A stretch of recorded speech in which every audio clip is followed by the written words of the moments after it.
Hello there friends, this is Valhalla Gaming. I am your host Odin's Beard, and the subject for today's video is a little service called Game Pass. Is it something you should quite literally pass on, or is it something that maybe you should consider as your future go-to for accessible gaming?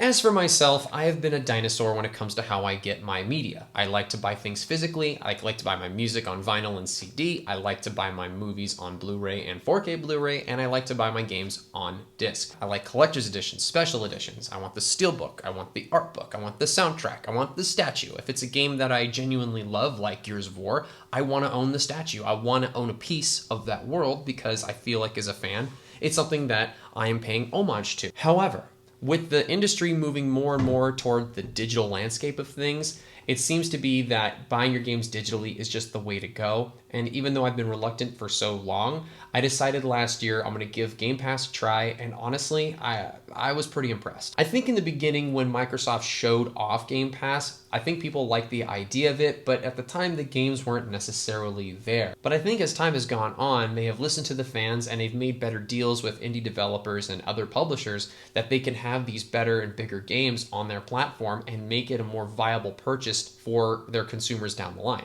Not only that, but with their new deal with Bethesda, now they have a bunch of Bethesda content like Elder Scrolls Skyrim, they have Morrowind, they have Oblivion. They don't have the other ones just because I don't know if they're planning on ever re-releasing, Arena or Daggerfall on those platforms anytime soon. It'd be great, but I don't know if it's gonna. But you got Doom and Doom Eternal, and not to mention they have EA Access, so they have a lot of the Star Wars games, Fallen Order, Squadrons, there's the Battlefront games. If you're a sports gamer, then they have the FIFAs and they have the Maddens. So for $15 a month for Game Pass Ultimate, you have a slew of games at your disposal, and honestly, I think that's a really good play. Now, people have wondered if Game Pass as a service is good for the gaming industry at large, and I think a lot of people would agree, whether it's Phil Spencer at Microsoft or the actual developers of certain games, would probably agree just because instead of having to worry about cutting corners and really tightening up their budgets, by making these partnership deals with Microsoft and Game Pass, they're able to get the funding they need, and then as long as it's exclusive on Game Pass for a certain period of time, they have more eyes on it and they have more people talking about it, and that's going to add value overall to their games. I, for one, have discovered and played some awesome games on Game Pass that I probably would have never played if I didn't see it on Game Pass because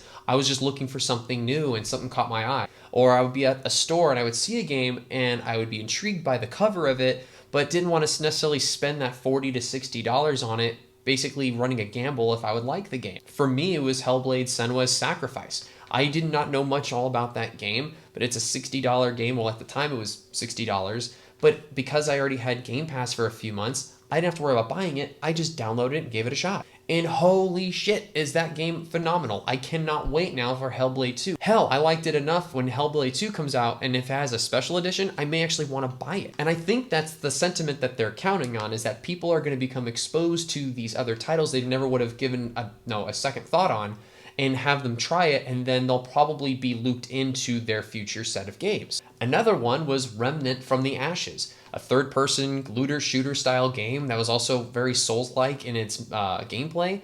I played that with my friends, and dude, that game was a lot of fun. But it's $40 on the shelf. I don't know if I'd be willing to spend $40 on a bunch of games. Game Pass provides so much value to the consumer, but also giving exposure to the developers that once they know that they have actual value and have people returning back to their games, Microsoft is going to throw them more money and like, hey, make your sequel, put it on Game Pass, we got you covered. That is a great option for gamers, and it's great for the developers and a lot of indie people too. So I can see why people are moving in this direction for Game Pass to be their go-to method. Now there's always a downside to stuff like this. Like digital games, when you buy them digitally, you don't necessarily own them, you are licensed them. So for whatever reason, by the terms and conditions, if you lose access to your account, or if you're banned, or for whatever reason they decide to turn off servers, even though you paid money for that game, you're out of that game. You don't have access to it anymore. Again, that's probably for very extreme circumstances and would require probably a lot of user error for that to take place. Ultimately, though, that's where I was really hesitant about digital purchases for a long time because I didn't think that I was really owning the games. And Game Pass isn't much different. With Game Pass, you have access to all these games as long as you maintain your subscription. So as long as you're paying that $10 to $15 a month, you can play all these games at a whim, no problem. But the moment they detect that your subscription has lapsed, game over. There's no access to those games. It'll probably tease you on your hard drive like, hey, you can't play this until you reactivate your account. So if parting ways with $10 a month every month isn't a problem for you, then dude, it's going to be a huge win for you. But let's just say you're the one game kind of person where you only play Call of Duty, or you only play Madden, or you play just that one game you love every year and you don't really touch anything else. Game Pass may then not be for you because, again, it's more about exploring your options. But I, as a person who's bought their games physically my entire life, to go into Game Pass in such a short span is actually a great win for me because it saves me so much more money too. For $15 a month, that totals up for the year about $180. Well, if you buy more than 3 games a year, that's well over $180, but Game Pass gives you access to so many more games. I mean, are they always the games that you want? Not necessarily, but it may give you more options and also might give you better deals on other games that you want to consider down the line anyway. Either way, if you haven't tried out Game Pass but you've been considering it for a while, they may have that dollar deal going on, and if they do, jump on it. Give it a shot and see what kind of games are on there that you may like, may not like, but also your favorite game may exist on Game Pass, you just don't know it yet. Now, if you're looking into investing into Game Pass long term, one of the recommendations I can make is if you're trying to save a little money, be on the lookout for any deals. Now, Black Friday last year, GameStop had a pretty good promotion for a 3-month card. Instead of $45, they were selling it for $20. Now, if you can stack up 4 of those cards and basically pay $80 for what is essentially a $180 value, snag it.